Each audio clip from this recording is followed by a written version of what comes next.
Delayed gratification is bullshit. Not only that, it's scientifically bullshit, and I'll tell you why. The notion that indefinitely postponing happiness and positive emotions, which are primarily driven by dopamine, for the sake of attaining a significant goal not only proves to be impossible, but it often results in the opposite effect. Picture this, you've got a goal, maybe it's a shiny new car, or a dream body that would make Greek gods envious, or even an early retirement in the Bahamas. But to achieve this, you know you have to hold off on all those small, immediate pleasures. That means skipping that extra slice of pizza, not splurging on that impulse buy, and God forbid cutting down on Netflix binges. The idea is simple. Put in the tough work now for a mega payoff later. That's delayed gratification in a nutshell. That's what we've been told by all the gurus is the answer to all of our problems. Except we know that doesn't work, don't we? I mean, that's why we're not all stupidly rich and shredded. But why?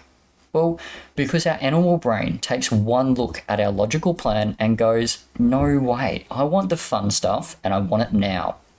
And that, my friends, is the big old roadblock on our highway to dreamland. I'm going to show you exactly why the way we currently understand delayed gratification never works, and how to scientifically use the same mechanism to achieve anything you want effortlessly. You have two sides of your brain, the logical brain and the animal brain, the conscious and the subconscious. I'm sure you know that by now. The logical brain is where you sit down and set your goals and all the things you want to achieve in your life and plan out all the things you know you should do in order to achieve them. You already know what you should do to grow your business or get in shape or any other ideal you may be pursuing. The logic is often simple and straightforward, hence the logic. However, our animal brain is in the driver's seat and it couldn't care less about your sensible 5-year plan. The primal part of our brain craves immediate reward and prioritizes survival. Why bother with distant dreams when you can have a dopamine-fueled rage right now? Why bother going to the gym and hurting yourself when you can eat a 1,000-calorie donut? It's all about immediate joy, evading any form of suffering and keeping your ass alive. That means comfort, security, and calories galore. And where does all this animal brain motivation stem from? Dopamine. Dopamine is that feel-good chemical our brain releases when we do something that increases our chance of survival, like eating a calorie-dense food or binging Netflix. It's your brain's way of saying, you're keeping us alive, good job champ, here's some dopamine to feel good about yourself, so that you keep doing it. You know all of this makes sense. You know you are your own worst enemy, your own barrier to your success. And now you know why. Cheap dopamine and the need for survival. It's the reason you hardly ever do what you know you should do and do all the things you know you shouldn't. Dopamine is why people love video games and social media and drinking and porn and many other detrimental habits. Here's where the problem is. Your logical brain is like a smartphone with a low battery. It's all guns blazing in the morning, but by the afternoon, it's gasping for a recharge. And the party animal? Well, it has the battery life of a Nokia 3310. It's relentless because survival mode doesn't come with an off switch. That's why you're more likely to exercise and do the things that you know you should do in the morning. Logical willpower is at its highest. This is also why we so often undo ourselves in the late afternoon and the evenings by eating the food that we know we shouldn't and sitting there and binging Netflix. Logical willpower is gone. Animal willpower takes over. And animal willpower is limitless. Think about it. Do you really think your willpower for keeping your ass alive would be limited? Do you think 1,000 years ago your ancestor could just lay on the ground because they had run out of willpower for the day? No, they had man-eating predators to run away from. To give you a more modern example of how our animalistic brain has unlimited willpower, think about how easy it is to play video games for hours on end. Time seems to fly by effortlessly because you are constantly receiving hits of dopamine every time you unlock the next achievement or reach the next level. Think about the most popular video games in recent times, World of Warcraft or Angry Birds. How often do you unlock something new or complete a level? Every 3 to 5 minutes? That's a near constant stream of dopamine, and that's why it's so easy to play for hours on end. Your animalistic brain absolutely loves it. Now think about Instagram Reels and TikTok and the release of dopamine there. God help us.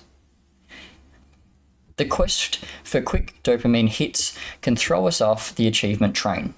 But what if we could use these basic instincts to our advantage? What if we could make the animal brain work for us, not against us? Dopamine isn't just about instant joy, it's also about anticipation. Our brain gets all giddy about stuff that it thinks will up our survival game. It's this expectation that causes the release of dopamine. So, how do we leverage our primal instincts to actually get what we want, to become the person that we know we could be, and stop wasting so much potential and time? Here's where the concept of value waltzes in. Imagine in prehistoric times, the tribe's MVP had the best chance of surviving. The leaders of the pack were simply the most likely to be protected, to survive, and to reproduce. Fast forward a few millennia, and value is still king. This same MVP mindset applies today, which is why we do all the bad stuff we know we shouldn't. Nowadays, it's called peer pressure.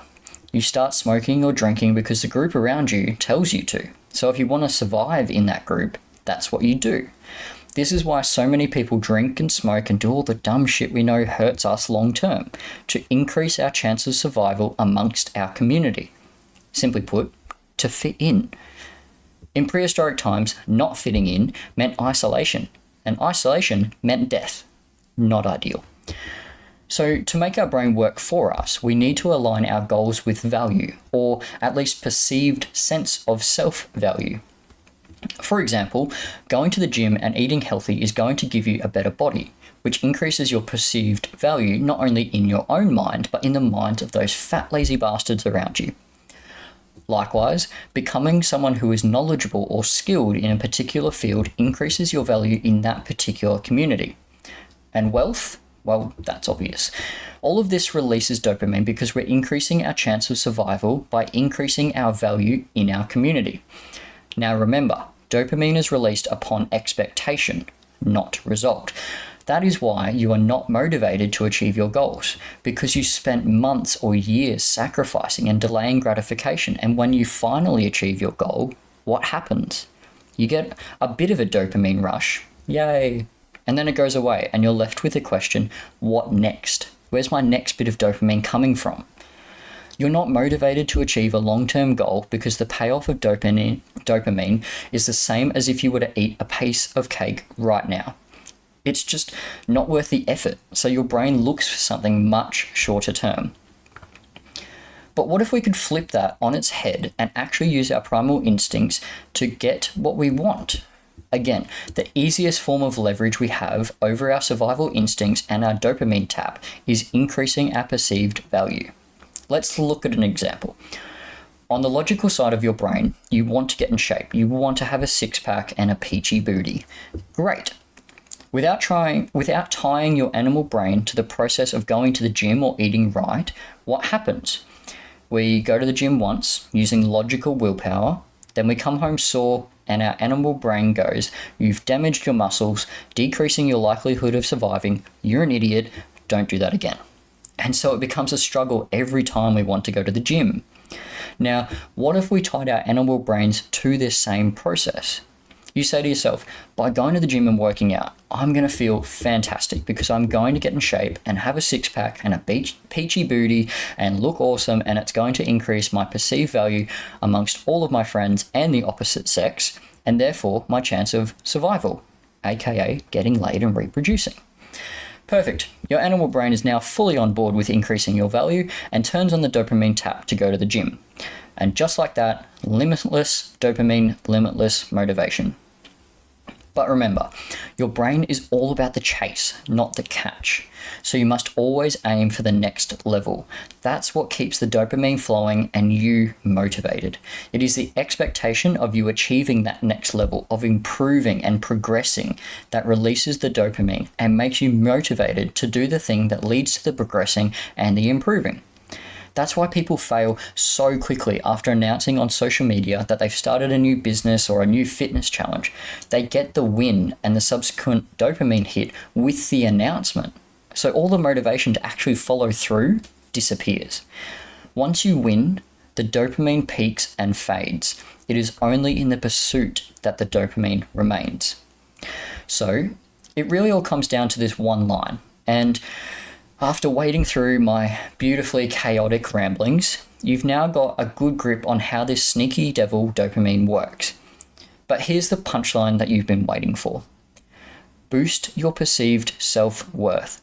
Steer clear of easy peasy, low-grade dopamine.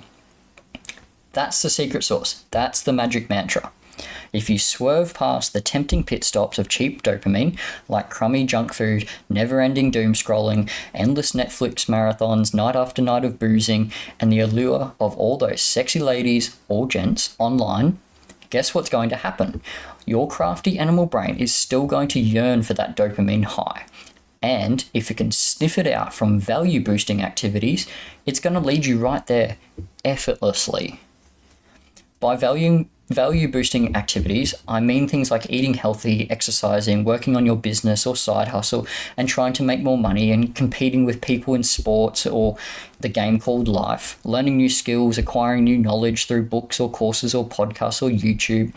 It's about leveling up physically and mentally and ramping up your worth as an individual, as a partner, as a buddy, as a professional, as a content creator, or whatever hat you wear in life. You have a myriad of identities and a plethora of ideals you aspire to achieve. And here's the trick to do it. Link your dopamine release to the activities that catapult you towards your goal and tell that cheap dopamine to take a hike. Here's the magic trick that all the high flyers have got down pat. They may sing the praises of delayed gratification, but what they've actually mastered is the art of dodging those cheap, easy dopamine hits. They've bamboozled their brains into finding delight in the very activities that steer them towards their desired outcomes. Instead of indulging in passive consumption, they're actively churning out creations. Instead of zoning out on video games, they're zoned in on their business, finding a unique joy in it because their sense of self-worth is all tangled up in it. Suddenly, the phrase learn to enjoy the process isn't just a worn-out mantra, but an entirely new game plan. It's not about enduring an unending bout of discomfort and hardship, vainly hoping for a fleeting jolt of dopamine once you finally clinch that massive win. It's not about developing a weird affection for the aches and the agony. It's about successfully diverting your primal brain's dopamine-releasing urge toward the continuous improvement and progression toward your ultimate goal, without offering it a cop-out escape route. I encourage you now to sit down and make 2 lists on a sheet of paper. This is a simple 5-minute exercise that will massively benefit you. On the one side, write down all the places you want to get dopamine from. Here are a few examples to help. Increasing my perceived value through improving my body by increasing my strength and fitness, eating the right foods so I lose body fat and overall look better. Increasing my value as a coach by becoming more effective at helping people discover, define, and achieve their definition of success. Increasing my value as a partner. Increasing my value as a content creator by constantly trying to improve my writing and speaking skills and creating better content that people engage with and learn from. Learning and improving my intellectual value through reading, listening, or watching. And increasing my monetary value by constantly trying to increase my monthly cash flow and equity. Now, on the other side of the page, make a list of all the places where you want to avoid getting dopamine from, at least for the majority of your day.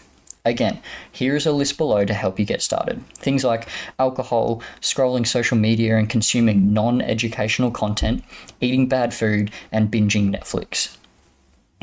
By engaging in this straightforward activity, you'll initiate a mental blueprint identifying specific activities that not only lead you towards your goals, but also trigger dopamine release, since they're now associated with enhancing your self-esteem.